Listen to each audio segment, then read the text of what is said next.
Hi guys! Chapter 17. Captain Newport brings so many changes it nearly makes our heads spin. Captain Smith is freed and Master Archer is taken off the council. Our cabins are suddenly crowded with 60 new colonists and the fort becomes noisy with several new dogs, a dozen hogs, and enough chickens to coat the ground of the whole fort with their droppings.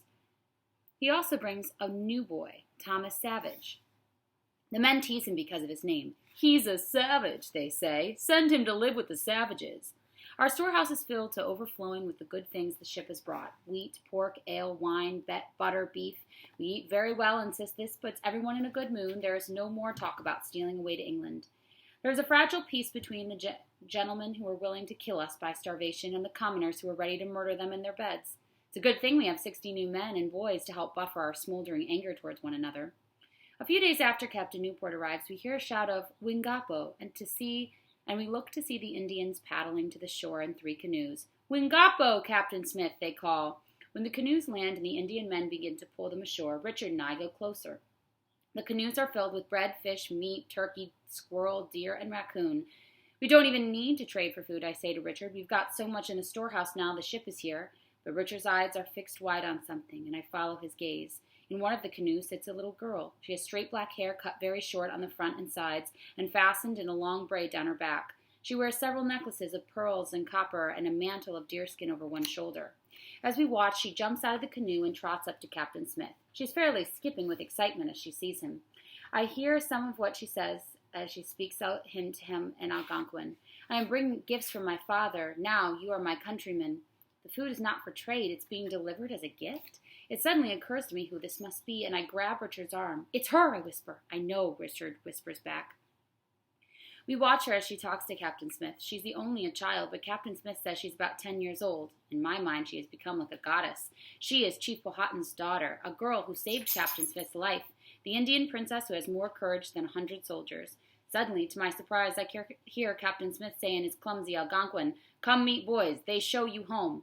My stomach does a little flip as Captain Smith leads her over to Richard and me. He tells her our names, and I watch her happy dark eyes and keep telling myself she is only a child.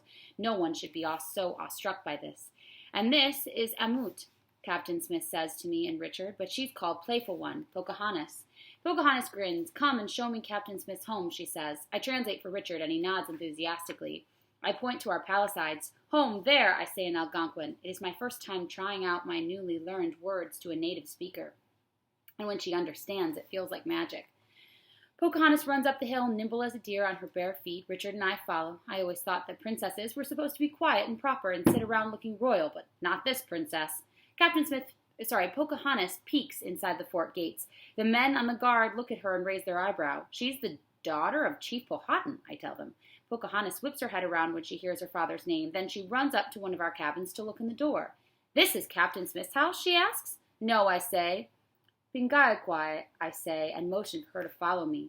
I lead her to the cabin Captain Smith shares with Reverend Hunt and the carpenter, John Layden, and several other men. She is fascinated with the cabin and with Captain Smith's belongings. Like a typical child, she wants to touch everything, and because she's a princess, Richard and I don't dare stop her. She sits on one of the bed and jostles it, listening to the straw crackle. She grins at herself in the shaving mirror. She looks at the muskets leaning against the walls and gives them a wide berth. I realize Captain Smith must have demonstrated his firepower to the tribe. When he sees Reverend Hunt's Bible, she opens it and gently touches the pages. I wonder if it's the first book she's ever seen. When she goes up to pick straight razor, Richard gasps, and I reach away to pull it away. Sharp, I say loudly in Algonquin. Bad. She gives me a mischievous look and takes the blade and runs it quickly across her arm. Richard cries, "No!" and I yelp and lunge for her. I grab the blade out of her hand and Richard gasps her arm. "Quick! Get Dr. Wotton!" he yells, but Pocahontas just giggles. When we inspect her arm, there's no cut at all. She has played a trick on us. "Can you run fast?" she asks, as if she's not just scared the living daylights out of us. "Yes," I say. Running is something I've always been good at. She's asking me how fast I can run, I tell Richard. She leads us outside the cabin and takes me by the shoulders and makes me stand facing down the main lane that goes through the center of our fort. When she stands, Richard beside me, facing the same way. "We will race," she announces. It is a warm winter day, as warm as a spring day in England, and around the fort, men are working outside, working on everything from repairing wattle and the daub walls to shucking corn.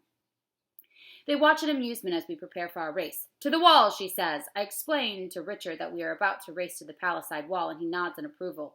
Pocahontas readies herself next to Richard, and she counts with her fingers. Nunct, nin, noose. We run full speed down the lane with dogs chasing and chickens squawking as they fly out of our way. I win by just a bit.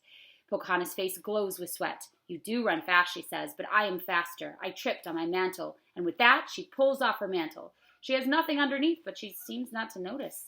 She is naked. We will race again, she says. I will win this time. We line up again. I'm not so ready to let a 10-year-old girl beat me. Pocahontas counts. Necht, noon, nos. And I pump my legs as fast as they will go. But by this time, free of her mantle, Pocahontas wins easily. You just got beat by a girl, Richard teases. I grumble, but Pocahontas is already on to her next idea. Can you do this, she asks, and she wheels herself hand to foot like a cartwheel. I try to imitate her, but I end up falling on my bum. Pocahontas laughs and shows us again. Richard copies her and actually does it quite well. When I try again, I fall on my hip and elbow. But then I start to get the hang of it. My hip and elbow... Thomas Savage sees what we are doing and comes to join us. Soon we were all able to do the cartwheels. The men look up from their work to watch us. 3 English boys in dirty shirts, worn-out slops, and 1 naked Indian princess tumbling like cartwheels all over the fort. Captain Newport tells us that the soil and rocks we sent back to England were just that, dirt and rocks. There was no gold in them at all. But the Virginia Company still wants gold, and Captain Newport is convinced we can find it for him. And so, early on the frosty morning, just a week or so after the ship has arrived, a group of men gathers buckets, picks, and shovels and sets off in search of gold to send back to England. They leave their cabins with their nighttime fires still burning. Someone from one of the cabins must have let a shirt draped over the chair next to the embers, or a Bible on the table too close to the flames. Someone, somewhere, we never did find out where that fire started.